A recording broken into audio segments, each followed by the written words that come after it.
반갑습니다. 통일한국시대 교회의 미래라는 주제를 가지고 강의를 맡은 충신대학교 하광민 교수입니다.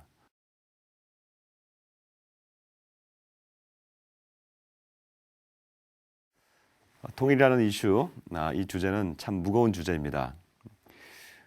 요즘 같은 남북 긴장 시대 가운데 통일이라는 얘기를 한다는 자체가 긴장되고 왠지 부담스럽습니다. 그래서 제가 여러분들에게 물어보면서 강의를 시작하고자 합니다. 여러분의 생각에는 통일이 몇 년 안에 될 수 있을까요? 자, 마음속에 생각을 해보십시오. 어떤 분들은 한 10년 정도 걸릴 것이다. 또 어떤 분들은 한 15년 걸릴 것이다. 어떤 분들은 한 20년, 어떤 분들은 이런 분들도 있을 겁니다. 내 생에 무슨 통일이 되겠어? 라는 또 생각을 할 수도 있을 것이고요. 또는 요즘 또 이렇게 2018년에 남북 정상회담도 있었기 때문에 조금 빨리 되지 않겠나 싶어서 한 5년 내면 되지 않겠나라는 생각을 할 수도 있고요. 어떤 분들은 한 3년 내에, 어떤 분들은 2년 내에, 어떤 분들은 내년에 그렇게 또 우리가 생각할 수도 있습니다. 그런데 아마 지금 마음속에 생각하시는 분들의 대부분의 생각에 평균 연도가 있습니다.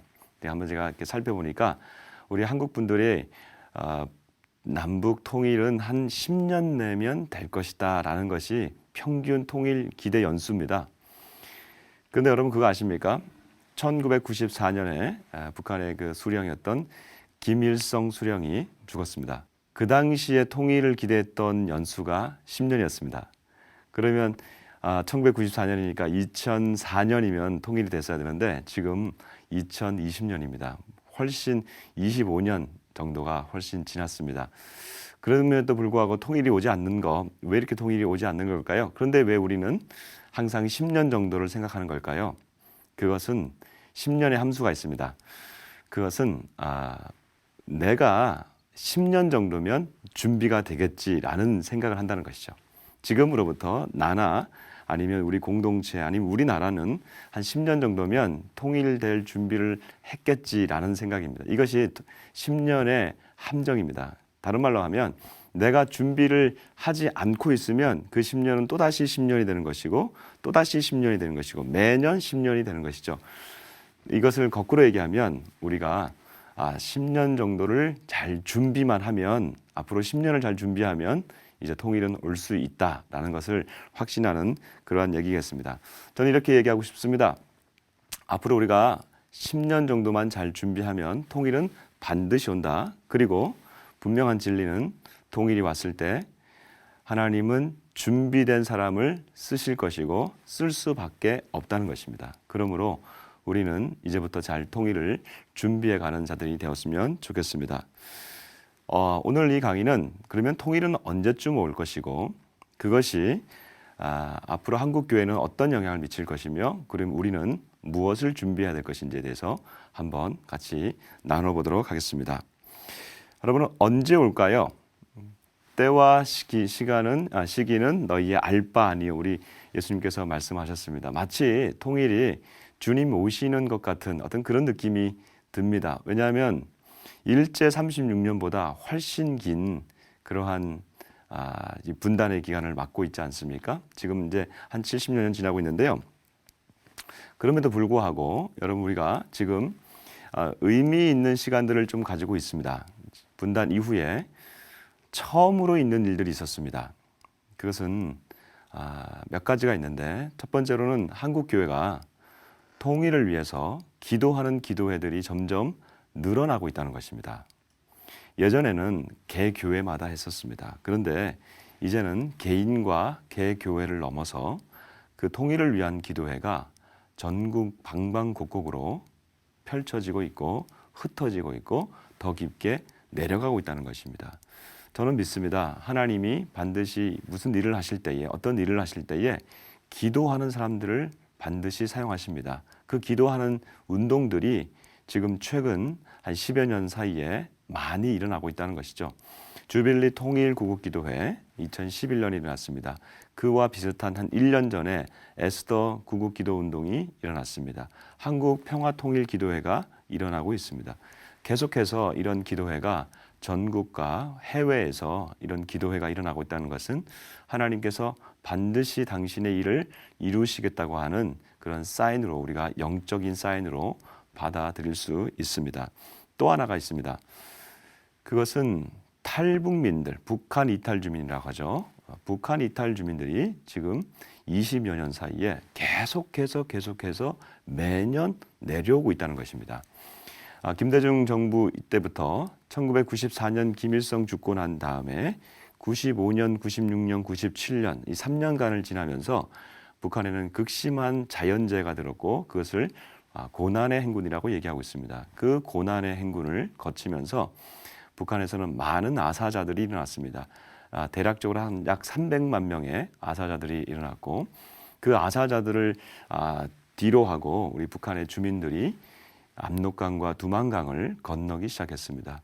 그때 만났던 사람들이 바로 한국교회에서 파송되었던 우리 선교사들이었습니다. 중국으로 갔던 선교사들, 그리고 그곳에서 한국 선교사들과 중국 선교를 준비하고 있던 조선족 동포들, 그리고 그리스도인들, 이들이 만나서 함께 탈북 성도들, 당시에 이제 성도는 아니죠, 탈북민들을 만나면서 탈북민들을 선교하기 시작하고 그들이 나중에 한국으로 오기 시작했습니다.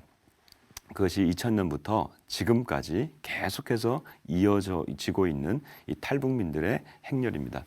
2020년 올해까지 약 한 3만 4천여 명 정도 한국에 들어왔습니다. 여러분, 이것은 분단 이후에 유례 없는 일입니다. 한 번도 그런 일들이 없었는데 북한에 있는 주민이 남한 땅으로, 한국 땅으로 3만여 명이 넘어왔다고 하는 것은, 이것은 어떤 분명한 사인인 것이죠. 이제 뭔가가 준비될 수 있겠구나. 특별히 탈북민들이 한국에 들어오면서 북한에 대해서 북한 사람들의 생각과 사고방식과 그다음에 문화와 생활 양식들, 그리고 교육 방법들, 그다음에 주체 사상이 얼마나 심화되어 있는지를 우리가 만나면서 경험하고 거기서부터 많은 선교적 준비들을 하게 하였습니다. 이것이 지난 20년간에 하나님께서 분단 이후에 최초로 열어주신 일들입니다. 또 하나가 있습니다. 그것은 이제부터 실질적인 일들이 준비되고 있다는 것이죠. 많은 통일선교학교, 통일선교 아카데미, 그다음에 통일선교 세미나라든지 아니면 통일목회라는 이런 이름까지 나오면서 이제 실질적으로 북한 땅을 향해서 갈 수 있는 준비들을 지금 하고 있고, 그리고 기독교 대학에서도 이제 통일 관련해서, 통일 선교 관련해서 지금 학위 과정들이 계속해서 만들어지고 있고, 숭실대에서 이미 기독교 통일 지도자 학과가 만들어졌고, 내년부터 총신대에서 평화통일개발대학원이 만들어집니다. 자, 이런 학위 중심의 이런 일들이 지금 일어나고 있는 것을 보면서 뭔가가 지금 일어나고 있구나라는 것을 알 수가 있습니다. 그리고 이제 그러면 우리가 시기적으로 어떻게 될까요? 성경에 보면 중요한 연도가 나옵니다. 연수가 나옵니다. 50년과 70년입니다. 50년은 희년입니다. 모든 노예들과 땅들이 다시금 원 소속으로 돌아가는 희년이 선포되면 그것은 모든 것이 자유가 선포되는 것이죠. 50년, 우리가 분단을 몇 년으로 잡을지, 기점을 잡을지가 좀 약간 논란이 있지만 우리가 대부분 동의하는 것이 1945년입니다. 1945년에 희년을 적용하면, 50년을 적용하면 그것은 1995년이죠. 그래서 한국교회가 당시에 1995년을 희년으로 선포하고 돌아오기를 기도했습니다. 그런데 통일은 이루어지지 않았습니다. 근데 성경에 보면 또 다른 연수가 하나 있죠. 그것은 바로 70년입니다. 바벨론 포로기에서 70년 만에 귀환한 것이죠. 그래서 70년을 도입해 보면 1945년이면 2015년이 70년 되는 해였습니다. 당시에 북한을 위해서 기도하는 많은 단체들이 모여서 기도할 때 이렇게 했습니다. 주제가 하나 있었습니다. 주여 70년이 찼나이다. 그런데 아무런 조짐이 없었습니다. 그럼 어떻게 됐을까?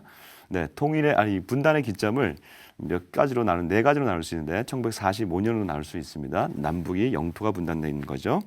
그런데 각각 남북의 공화국이 새로 생겼습니다. 북한에서는 조선 인민민주주의 공화국이 생겼고, 남한에서는 대한민국이 생겼죠. 그것이 1948년입니다. 체제 분단입니다. 1948년을 기점으로 잡으면 2018년입니다. 여러분 2018년에 무슨 일이 있었죠? 남북 정상들이 만나서 그 남북 선언문을 새롭게 만들었죠. 뭔가 조짐이 일어나는 것 같습니다. 그런데 통일은 이루어지지 않습니다. 그러면 세 번째로 한번 가볼까요? 또 분단의 세 번째 기점이 되는 연도가 있는데 1950년입니다. 그것은 바로 6.25 전쟁이죠.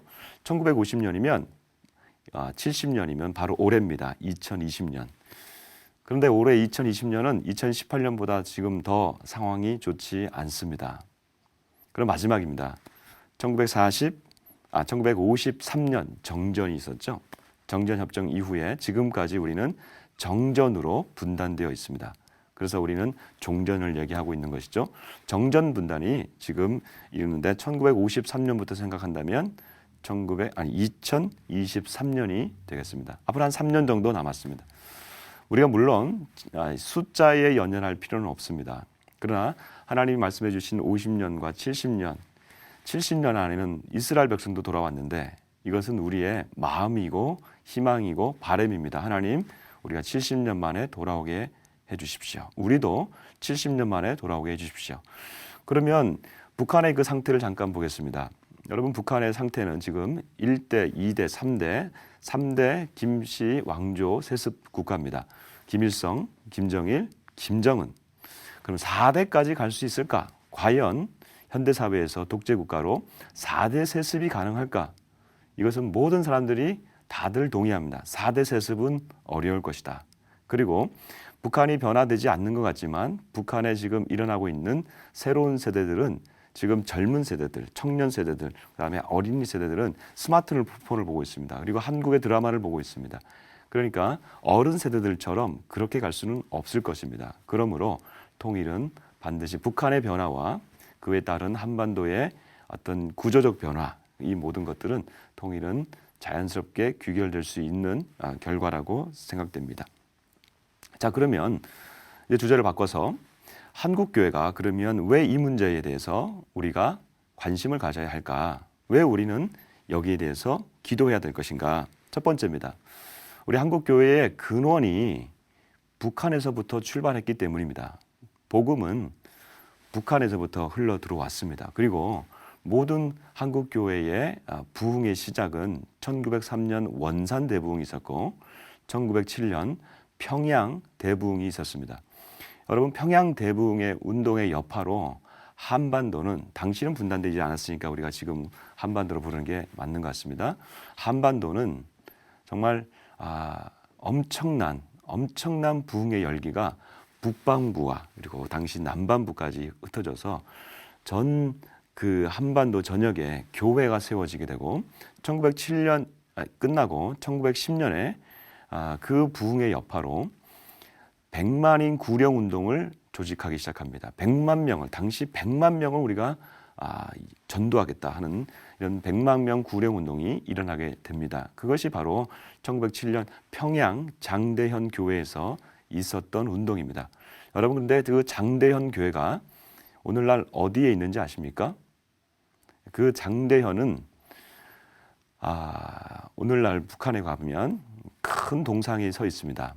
그 동상이 바로 김일성 동상과 그리고 김정일이 죽자, 그의 아들 김정일이 죽자 김정일 동상을 두 개를 같이 세우는 동상이 있습니다. 그것이 바로 오늘날 북한에 있는 만수대 언덕입니다. 이 만수대 언덕은 북한 땅에서는 굉장한 성지이죠. 만경대, 김일성 출생지인 만경대와 함께 만수대 언덕은 북한에서는 성지 중에 성지입니다. 근데 여러분, 그 만수대 언덕이 어딘지 아십니까? 바로 장대현 교회가 있던 자리입니다. 그러니 기가 막힌 일이죠. 한국교회의 부흥의 그 성지라고 할 수 있는 그 장대현 교회의 자리에 북한의 김일성, 김정일 그 우상이 서 있는 그러한 장소가 되었으니 한국교회가 이에 대해서 뭐라고 말하겠습니까? 물론 분단되어서 북한은 김일성 당시 김일성에 의해서 북한이 공산화되었기 때문에 우리가 할 말이 없고 이것은 북한 땅이 공산주의를 받아들였기 때문에 마땅하다라고 생각할 수도 있지만 그러나 하나님이 당시에 북한의 교회를 다시 옮기셔서 한국 땅에서 다시 부흥하게 하셨습니다. 1950년, 53년 정전 협정을 이루고 났을 때는 이미 수많은 북녘에 있는 성도들과 목회자들이 남한으로 내려와서 남한에서 생활하게 되죠. 그들을 우리는 실향민이라고 합니다. 오늘날 탈북민의 원조가 바로 당시에 내려왔던 실향민들입니다. 여러분, 실향민들이 세운 교회, 당시에 사대문 안에 세워졌던 교회들이 충영교회, 영락교회, 경동교회, 수많은 교회들이 당시에 한국교회 이 서울 도성에 세워졌고, 한국교회의 남한교회의 부흥을 이루었던 교회들이 대부분 실향민의 교회였습니다.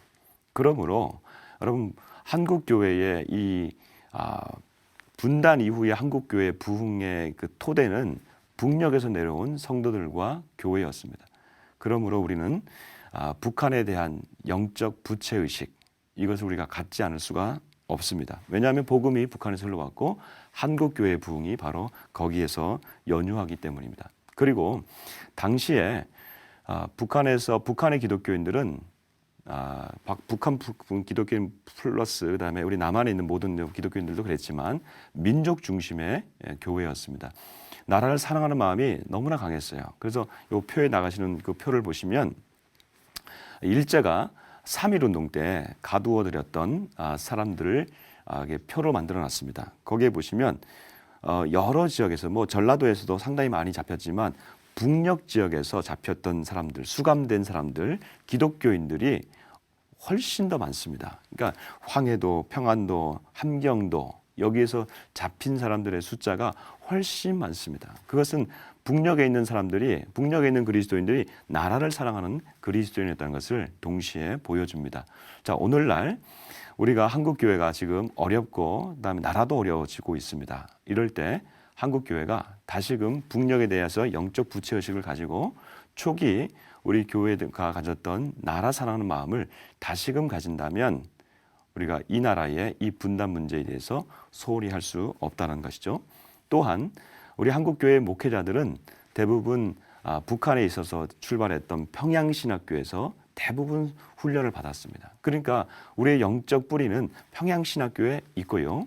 감리교가 1946년에 성화신학교를 만들었습니다. 그것이 평양에 있었습니다. 두 신학교의 이 모태 자체가 평양에서 출발했다는 것을 알 수가 있습니다. 두 번째, 우리가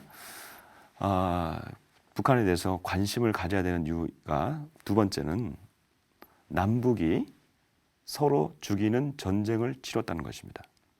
물론 공산주의에 맞서서 자유진영이 어쩔 수 없이 싸워야 했던 것입니다. 그러나 당시에 미소 냉전 이전에 민족끼리는 서로가 서로를 죽이는 그러한 아픔의 결과가 있었고 양측에서 200만 명 이상이 죽는 끔찍한 사건이 있었습니다. 여러분, 오늘날 한 명만 죽어도 그렇게 아프고 온 나라가 난리가 나는데 200만 명이 죽었고 그 피의 부르짖음은 북측에도 그렇고 남측에도 그렇고 우리 모든 사람들에게 상처로 남아 있습니다.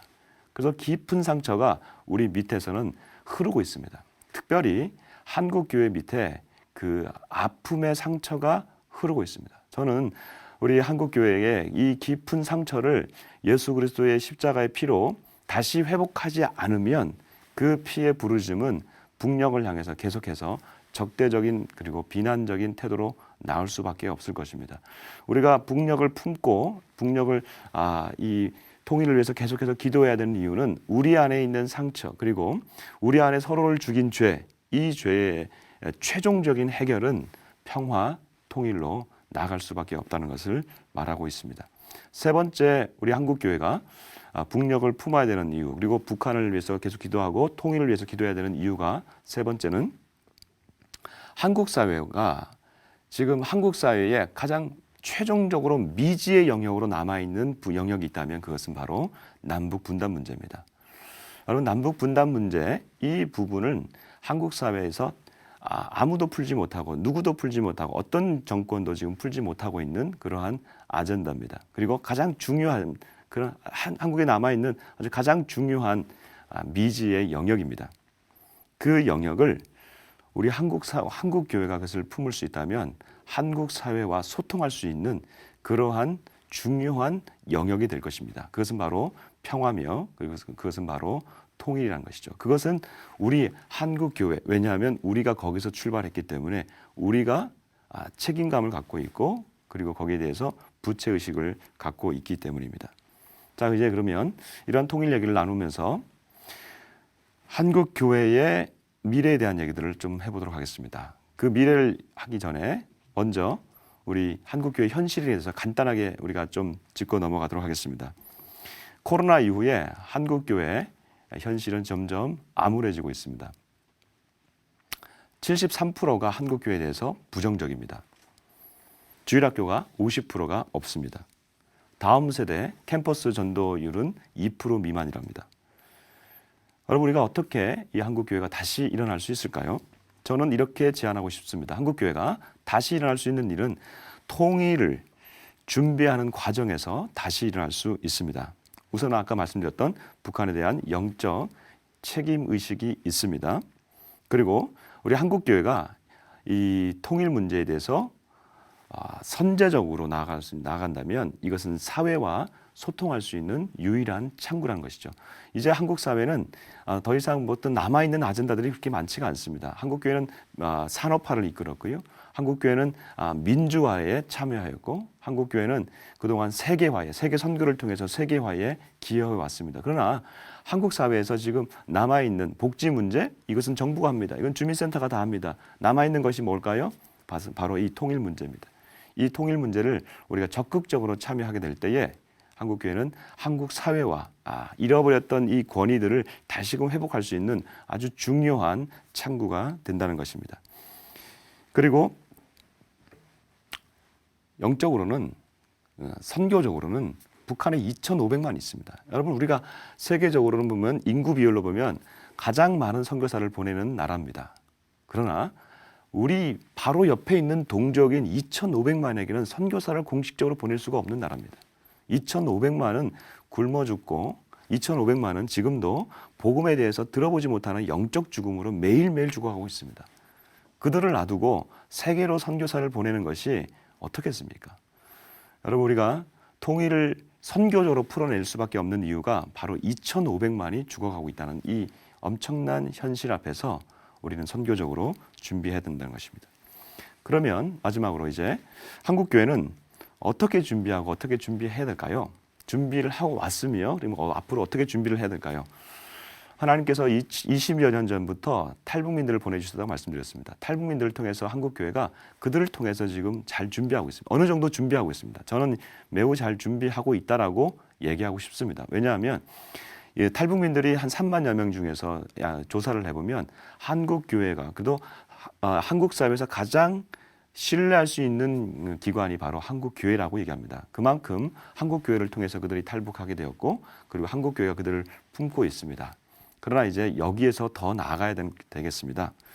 그것은 바로 이렇게 세 가지를 제시하고 싶습니다. 세 가지 주체를 제시하고 싶습니다. 첫 번째로는 각 한국 교회의 한국 교회라고 하는 것은 사실은 굉장히 큰 연합체입니다. 그러나 그 안에 들어가서 보면은 각 교단이라는 것이 있습니다. 교파가 있고 교단이 있습니다. 장로교가 있고 감리교가 있고 성결교가 있고 그다음에 순복음이 있고 이런 교파들이 있죠. 그 안에 보면 교단들이 있습니다. 가장 핵심은 교단들입니다. 그럼 교단들이 어떻게 될까요? 첫 번째, 교단별로 통일준비위원회를 만들어야 되겠습니다. 그래서 교단별 통일 정책이 교단 안에서 나와야겠습니다. 거기서 사람을 길러야겠습니다. 두 번째, 정책이 세워지면 교단 내의 신학교가 이것을 받아서 신학교 내에서 사람들을 실질적으로 준비를 해야겠습니다. 그래서 MDB 우리 신학생이라든지 아니면 신학생들 졸업한 이후에 대학원에서라도 그런 분들이 학위 과정에서 실질적으로 준비할 수 있는 전문 인력들을 만들어야겠습니다. 세 번째는 한국 교회 현장에 있는 지역 교회들입니다. 지역 교회들이 실질적으로 일할 수 있는 가장 중요한 토양이라고 할까요? 가장 좋은 밭이 되겠죠. 그러면 이분들이 준비하고 나가면 그곳에서 현장에서 일을 해야 되는데 한국 교회가 지금 한 6만여 개의 한국 교회 중에서 통일을 준비하고 있는 부서를 만들어 놓고 있는 교회가 전국에 제가 조사한 바로는 200여 개밖에 되지 않습니다.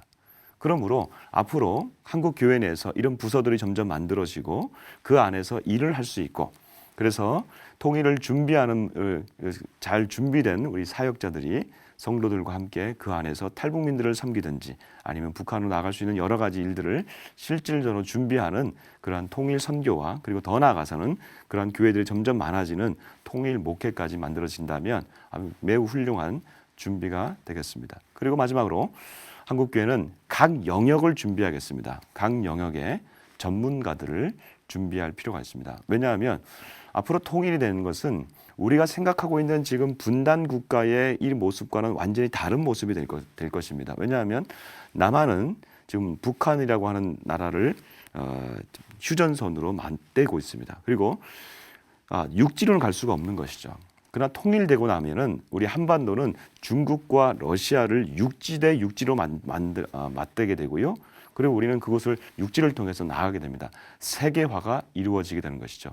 머릿속에만 있는 세계화가 아니라 바로 옆에 있는 세계화가 이루어지게 된다는 것입니다. 그러니까 통일이라고 하는 것은 완전히 새로운 그림을 그려야 되기 때문에 이 영역에 각 영역에 미디어 영역에 경제 영역에 그다음에 정치 영역에 그다음에 예술과 문화 영역에 우리 각 전문가들을 기독 전문가들을 세울 필요가 있습니다. 이제 정리하겠습니다. 우리는 어디까지 와 있을까요? 우리의 소원은 통일이라는 그런 마음을 노래를 계속해서 불렀습니다. 지금 다음 세대는 지금 이런 노래를 잘 모르지만 우리 어른 세대는 계속해서 통일이라는 노래를 불렀습니다. 우리의 소원은 통일.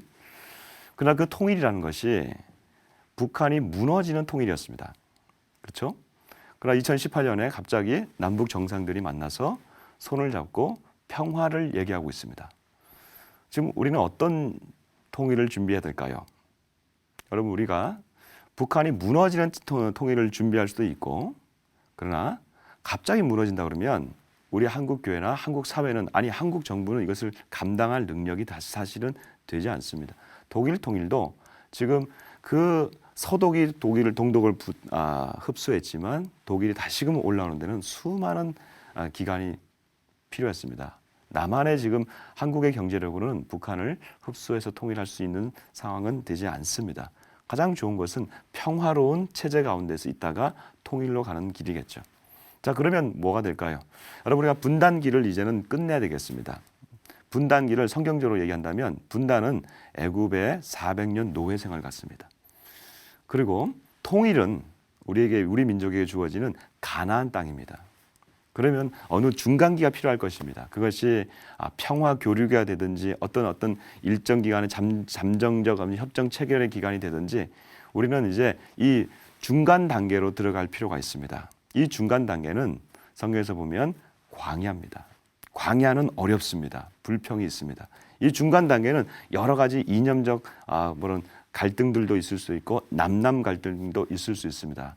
그러나 교회가 이 기간을 광야 기간으로 본다면 여러분, 우리가 준비해야 될 것이 있습니다. 가나안 땅에 들어가서 준비한 것이 아니라 교회는 이 광야 기간에서 율법을 준비했고 성막을 준비했고 제사장을 준비했습니다.